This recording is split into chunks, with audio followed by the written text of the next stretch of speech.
تقریباً 10 سال پہلے جب میں 12 سال کا تھا تو تب ہم ایک بہت ہی سرکشت اور شانت جگہ رہنے چلے گئے۔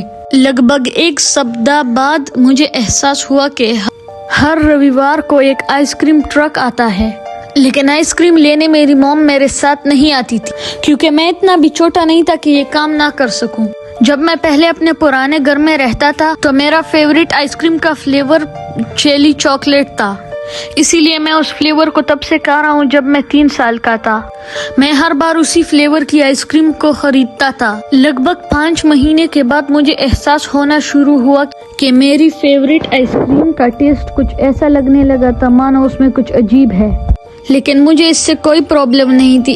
ایک دن میری موم نے میری آئس کریم کا سواد چکھنے کو کہا اور میں نے ان سے ہاں کہا اور انہیں آئس کریم دے دی۔ انہوں نے اسے چکھا اور ان کا چہرہ بدل گیا۔ وقت گزرتا گیا اور اس کے ساتھ میرا من اس سواد سے بھر گیا تھا اور میں کسی اور فلیور کی آئس کریم کھانا چاہتا تھا۔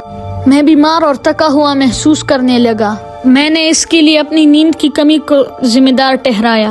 میں آئس کریم ٹرک پر چاکلیٹ آرڈر کرنے گیا تھا، لیکن آئس کریم بیچنے والا آدمی مجھ پر غصہ ہو گیا اور اس نے بولا کہ کیا تمہیں یقین ہے کہ تمہیں چیری آئس کریم نہیں چاہیے؟ مجھے یہ بات عجیب لگی۔ میں نے اس کے بارے میں اپنی موم سے بات کی۔ انہوں نے بولا کہ وہ اس پر غور کرے گی۔ میری موم ایک نرس تھی، ان کے پاس اس کے بارے میں تھوڑی سی جانکاری تھی، اسی لیے میں نے چیری چاکلیٹ فلیور پر سے خریدا اور اپنی موم کو دیا تاکہ وہ اس کا پریشم کر سکے۔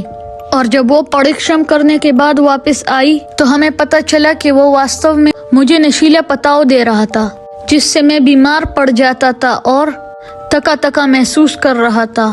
ہم نے پولیس کو اس کی سوچنا دی، لیکن وہ کبھی پکڑا نہیں گیا۔ میں یہ سوچنے کے بعد کانپ جاتا ہوں کہ اگر میں نے اپنی موم کو آئس کریم چکھنے کے لیے نہیں دی ہوتی تو کیا ہوتا۔